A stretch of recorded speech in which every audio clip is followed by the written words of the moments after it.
आज जो हमारे गेस्ट हैं यहाँ पर अभी पीछे बैक स्टेज में, उन्होंने बहुत सारे गवर्नमेंट एग्जामिनेशंस को क्रैक किया है, इंक्लूडिंग यूपीएससी, और उनका अपना एक यूट्यूब चैनल है सिविल बीइंग्स के नाम से, जहां पर 2 मिलियन सब्सक्राइबर्स हैं।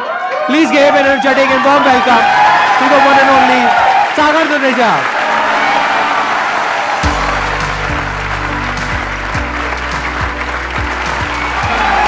सर क्या हालचाल?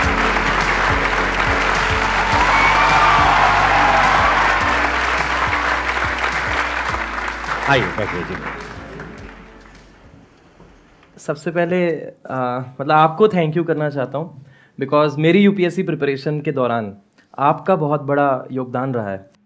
कॉलेज के हमारे सर्वर पे किसी ने आपका last life changing seminar upload किया, तो कॉलेज के सर्वर से लैंड से हमने डाउनलोड कर लिया, और फिर वहाँ से जब हमने देखा तो वो ऐसा एक लाइफ चेंजिंग सेमिनार था जहाँ पे उस समय मैं एक प्रॉब्लम से जूझ रहा था, over thinking, too much of over thinking, कि होगा कि नहीं होगा सिलेक्शन, करूं कि नहीं करूं। डिलेमा मेरा सारा क्लियर हो गया था उस समय जब मैंने आपको लास्ट लाइफ चेंजिंग सेमिनार देखा था, क्योंकि एज एन इंजीनियर हम लोग को वही चीज़ें समझ में आती हैं जिसमें कुछ लॉजिक होता है। वो जो ब्लंट मोटिवेशन होता है वो नहीं समझ आता कि तुम कर सकते हो, तुम ही कर सकते हो। अरे मेरे में क्या है यार, कुछ तो बता दो। तुम ही कर सकते, कोई तरीका बता दो। सर इन्होंने बाकी सब मोटिवेशनल स्पीकर्स का मजाक उड़ाया और मेरी तारीफ कर रहे हैं। मैं जस्ट टू क्लैरिफाई।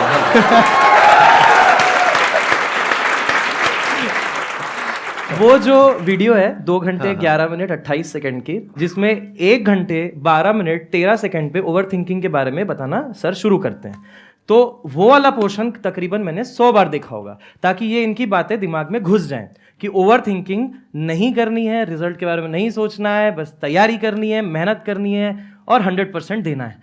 तो वो पोर्शन जो है मैंने बहुत बार देखा कि नो ओवर थिंकिंग। मेरी एक ही यही दिक्कत रही थी, और वो दिक्कत जो है आपने सॉल्व की थी। अरे वाह, क्या बात है जी।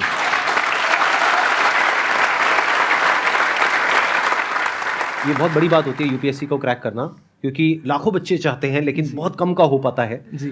आपने कब क्रैक किया था? 2014 में। 2014 में आपने कर लिया था। उसके बाद फिर कितने टाइम तक आपने जॉब करी थी? 1.5 साल। मैंने यूजुअली ऐसे लोगों को नहीं देखा है जिन्होंने यूपीएससी क्रैक किया हो, उसके बाद में उनको एक जॉब मिल गई हो, फिर उन्होंने छोड़ी हो। जी। तो उसके वो छोड़ने के पीछे का रीजन क्या था? एक्चुअली जब 2014 में मैंने एग्जाम निकाला था, 108 रैंक था मेरा। उसके बाद सर होता ये है कि आपकी ज्वाइनिंग तक के बहुत लंबा समय रहता है। आजकल नहीं रहा है, आजकल थोड़ा सा फास्ट फॉरवर्ड हो गया है। पहले 1 साल का टाइम रहता था आपकी ज्वाइनिंग तक के, तो वो 1 साल में कुछ ना कुछ तो करना है। तो उस 1 साल में मैंने पढ़ाना स्टार्ट किया, तो इंजीनियर्स को पढ़ाया और तरह तरह के सिविल इंजीनियरिंग के सब्जेक्ट्स पढ़ाए, तो उसमें मेरा इंटरेस्ट आ गया। तो हुआ यूँ कि जब 1.5 साल फिर जब जॉब किया, तो मैं ना मिस कर रहा था किसी चीज़ को, और कहीं ना कहीं लग रहा था कि कुछ ना कुछ मिसिंग है। और फिर मैंने ये सोचा कि वाई नॉट वही चीज़ की जाए जिसमें मेरे को मज़ा आ रहा है। तो फिर मैंने जॉब पूरी तरीके से छोड़ करके पूरा समय, पूरा डेडिकेशन टीचिंग को ही दिया। और टीचिंग का आपने किस तरीके से किया? मतलब अपना इंस्टीट्यूट ओपन किया या ऑफलाइन पढ़ाया, ऑनलाइन पढ़ाया, कैसे करा आपने? नहीं, मैंने ज्वाइन किया एक इंस्टीट्यूट। अच्छा। और हमारे जो सर हैं तो उन्होंने भी बहुत सपोर्ट किया। उन्होंने कहा कि आप अपनी टर्म्स पे काम करना। तो बस मेरे को इतना अच्छा लगा ये चीज़ कि सर ने इतना फ्रीडम दे दिया हमें कि आप जैसा करना है करो। तो मुझे लगा इससे बड़ी अपॉर्चुनिटी और कुछ नहीं हो सकती है, लेट्स स्टार्ट टीचिंग अगेन। तो अभी आप ऑफलाइन और ऑनलाइन पढ़ा रहे हो। हाँ। लेकिन आप उसी इंस्टीट्यूट में पढ़ा रहे हो जहां पर आप स्टार्ट किए 5-6 साल पहले पढ़ा रहे थे, और जबकि आपको ऑफर्स अच्छे खासे आ रहे होंगे। आई एम 100% श्योर उससे तो बहुत बेटर आ रहे होंगे फाइनेंशियली। हाँ, बहुत बहुत बहुत ही ज़्यादा। लेकिन तो फिर क्या रीजन है, आप क्यों नहीं छोड़ते और क्यों कहीं और नहीं जाते? उसके पीछे आप बताइए, आप YouTube चैनल को मोनेटाइज क्यों नहीं करते?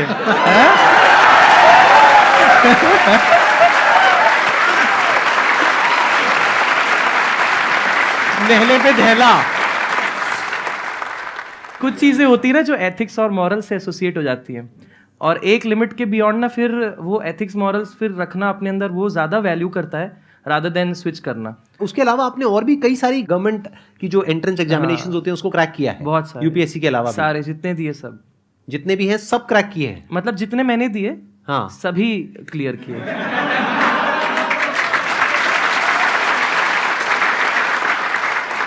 तो ये कहना गलत नहीं होगा कि पहले आपने खुद किया फिर अपने एक्सपीरियंस के बेस पे बच्चों को सिखा रहे हैं, पढ़ा रहे हैं। जी राइट, बिल्कुल बिल्कुल। So many students are preparing for government exams, be it SSC, CGL और UPSC, बैंकिंग। तो ऐसी क्या चीज़ है जो हमें बाकी स्टूडेंट से मतलब थोड़ा डिफरेंट बना सकते हैं कि हम क्लियर कर पाएँ? अब मैं अपने स्टूडेंट्स को भी हमेशा यही चीज़ बोलता हूँ कि सबसे इम्पॉर्टेंट है सर कि एग्ज़ाम की नीड को समझना कि हम किस एग्ज़ाम को क्रैक कर रहे हैं। आजकल क्या होता है कि सिलेबस जैसे क्या होता है, बहुत सारे कोचिंग्स, बहुत सारे ऑनलाइन ऑफलाइन इंस्टीट्यूट्स इतने हो गए हैं कि आपको क्या करते हैं कि थोड़ा थोड़ा एक्स्ट्रा पढ़ा देते हैं। जैसे कि इन्होंने मान लीजिए ये टॉपिक छोड़ दिया था, वो दूसरे टीचर ने एक दूसरा टॉपिक पढ़ा दिया, तो स्टूडेंट को लगता है कि अरे ये तो एक्स्ट्रा पढ़ा रहे हैं। लेकिन आजकल क्या हो रहा है कि इस तरीके से क्या हो रहा है, एग्जाम क्लियर नहीं हो पा रहे हैं because there is information overdose. आपको एग्जाम की नीड को समझ के पिन पॉइंटेड स्टडी करनी है जो काम की। बिकॉज मैं आपको एक चीज बताता हूं कि एक एक व्यक्ति को एक एक सब्जेक्ट के एक एक टॉपिक में पीएचडी करने में 7 साल लग जाते हैं। जैसे हम लोग जब आईआईटी बॉम्बे में थे तो वहां पे हमारी एक सीनियर थी जो पीएचडी कर रही थी। वो पीएचडी अपनी कंप्लीट की है 8 ईयर्स में। उनका शादी हो गया, बेबी हो गया, सब हो गया, पीएचडी उसके बाद हुई कंप्लीट, वो भी एक टॉपिक में। तो इसीलिए हमें उस लेवल पे नहीं जाना है कि हम रिसर्च करें, हमें उस लेवल पे जाना है कि एग्जाम की नीड क्या है, उस नीड को टारगेट करें, पीवाईक्यूज को बार बार देखें, समझें और फिर ये देखें कि जो हम पढ़ रहे हैं वो पीवाईक्यूज से मैच हो रहा है कि नहीं हो रहा है, कहीं हम इधर उधर तो नहीं जा रहे हैं। क्योंकि आपको एक चीज़ बता देता हूँ कि जिस भी एग्जाम को आप ले लो, गवर्नमेंट के जितने भी एग्जाम्स हैं, आप ये पाओगे कि ज़्यादातर जो क्वेश्चन होते हैं वो पीवाईक्यूज से रिलेटेड होते हैं। मतलब एग्जैक्टली वो नहीं होगा तो उससे रिलेटेड होगा। तो अगर आप जितना स्टडी अच्छे से पीवाईक्यूज को करोगे उतना बेहतर तरीके से आप अपने प्रिपरेशन को चैनलाइज कर पाओगे। अदरवाइज दिक्कत ये हो जाएगी कि इधर उधर की चीज़ें जब करने में जाते हैं तो टाइम वेस्ट भी होता है और उसका रिसोर्स मटेरियल फिर खोजेंगे, फिर उसमें फिर टेस्ट वेस्ट देंगे, तो वो सब क्या करेगा, वो रैंक नहीं जनरेट कर पाएगा, वो वेस्टेज ऑफ टाइम है। ठीक है, तो ये बहुत इंपॉर्टेंट है, study the syllabus, study the PYQs before actually studying the subject.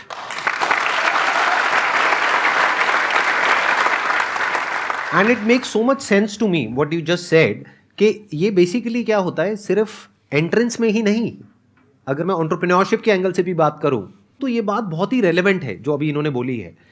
होता क्या है कि हम बहुत कुछ करने की कोशिश करते हैं या हम सब कुछ करने की कोशिश करते हैं और सब कुछ कोई भी नहीं कर सकता। We have got limited time. तो उस लिमिटेड टाइम में आप क्या कर रहे हो, उस टाइम को कैसे यूज कर रहे हो, वो बहुत इंपॉर्टेंट होता है। चाहे आप बिजनेस कर रहे हो, चाहे आप पढ़ाई कर रहे हो, इस बात को ध्यान से समझ लेना। मतलब मैटर ये इतना नहीं करता है कि आप क्या कर रहे हो उस टाइम में, मैटर ये करता है कि क्या नहीं कर रहे हो, क्या छोड़ रहे हो। एग्जैक्टली ये बहुत एक्सपीरियंस की बाद में ये बात समझ आती है। जो बात अभी इतने आराम से इन्होंने बोल दी ना, ये बात जल्दी से लोगों की बुद्धि में घुसती नहीं है। You need to have a clear focus. जैसे एक एंट्रेंस एग्जामिनेशन की बात करी जाए तो उसमें एब्सोल्युटली क्लियर होना चाहिए, एक पैटर्न देख करके कि लास्ट 10 ईयर्स का क्वेश्चन पेपर्स का ये पैटर्न है, उस पैटर्न के हिसाब से आपको समझ आ जाना चाहिए ये मेरा दायरा है, फिर उसके हिसाब से स्टडी करनी है। उसके बाहर जो कुछ है वो छोड़ देना है। मान लो 10% पॉसिबिलिटी है कि उसके बाहर से भी कुछ आ जाएगा, बट वहां पे अपना 90% टाइम क्यों लगा रहे हो। एग्जैक्टली 80-20 का रूल चलता है लाइफ में।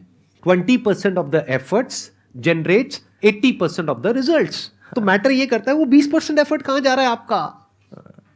और हम यही गलती कर बैठते हैं, मेहनत करते हैं, देखो मैं दिन में 16 घंटे पढ़ रहा हूं, 18 घंटे पढ़ रहा हूं। तो किसी को दिखाने के लिए पढ़ रहे हो, किसी को कुछ प्रूव करना है या एंट्रेंस क्रैक करना है।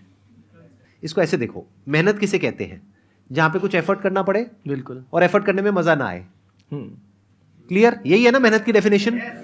बट अगर आप कहीं पर एफर्ट कर रहे हो और रिजल्ट गारंटेड है, उसको मेहनत कहोगे या वो मजा हो गया। बहुत सारे लोग तो जाते हैं, ट्रैकिंग करते हैं, ये करते हैं, वो करते हैं, माउंटेन क्लाइंबिंग करते हैं, उसको उसके मेहनत भी नहीं पैसे बोलते, लगते हैं, वो भी उसको मेहनत नहीं बोलते, उसको एडवेंचर बोलते हैं। जबकि मेहनत वहां पर भी हो रही है, बट वो एडवेंचर है। क्यों? क्योंकि मजा आ रहा है। तो जिस काम में मजा आता है वो एडवेंचर हो गया। तो ऐसे ही अगर आप मेरी लाइफ को ध्यान से स्टडी करोगे, मैंने कभी मेहनत करी नहीं, मुझे पता ही नहीं मेहनत क्या होती है, एडवेंचर पता है मुझे। क्यों? क्योंकि मैंने हमेशा फिगर आउट करने की कोशिश करी है कि जो मैं कर रहा हूं वो क्यों कर रहा हूं, उसके पीछे क्या रीजन है, उससे क्या होने वाला है। तो जब ऐसे हम समझ करके करते हैं ना किसी भी काम को, तो वो एडवेंचर हो जाता है। तो ये एडवेंचर में और मेहनत में अच्छे से हमको फर्क पता होना चाहिए। तो your this journey to crack an entrance exam, जो अभी आपने बात करी थी, that could be adventurous, that could be fun, क्योंकि जो 99% लोग नहीं कर पा रहे, आप वो कर पा रहे हो, और अगर आपको क्लियर समझ आ रही है ये बात, तो आपकी करने की पॉसिबिलिटी बहुत बढ़ चुकी है। फिर चाहे आप वो कर रहे हो, चाहे आप कोई बिजनेस कर रहे हो, व्हाटएवर इट इज, तो वो एडवेंचर हो गया, वो फन हो गया। बट अगर ऐसे ही कर रहे हो जैसे सब कर रहे हैं, तो हार्डवर्क हो गया भाई।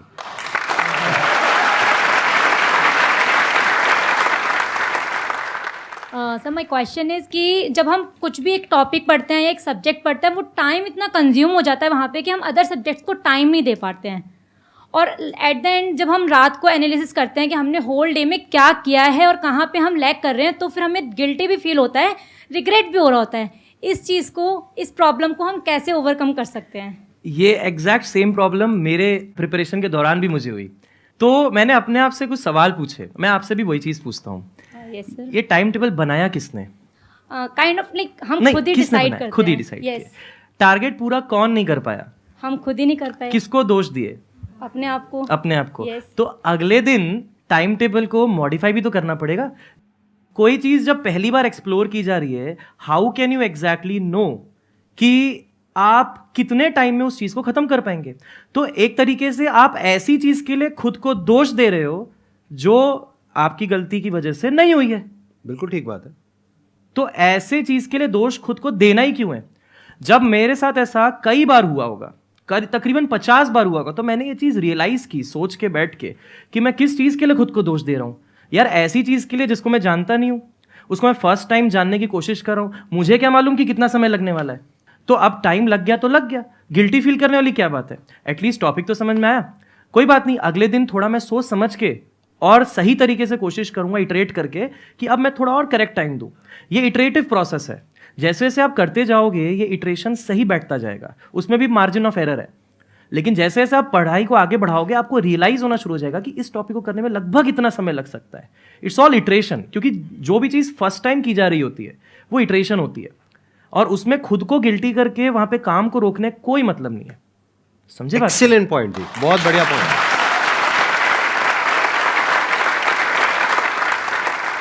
एक सर से सवाल है कि सर हमारी लाइफ में ना हमेशा जब से स्कूल से पढ़ते हैं, हमेशा पढ़ते आते हैं, तो एक टीचर ऐसा होता है जो कुछ ऐसा सिखा के चला जाता है, मतलब उसकी ज़िंदगी भर याद रहती है। तो सर आपकी कोई ऐसी बात हो जो आपके टीचर ने आपको बहुत अच्छी बताई हो, जो आप हमें सबको इंस्पायर कर सकते हो, उसे बता गया कुछ भी?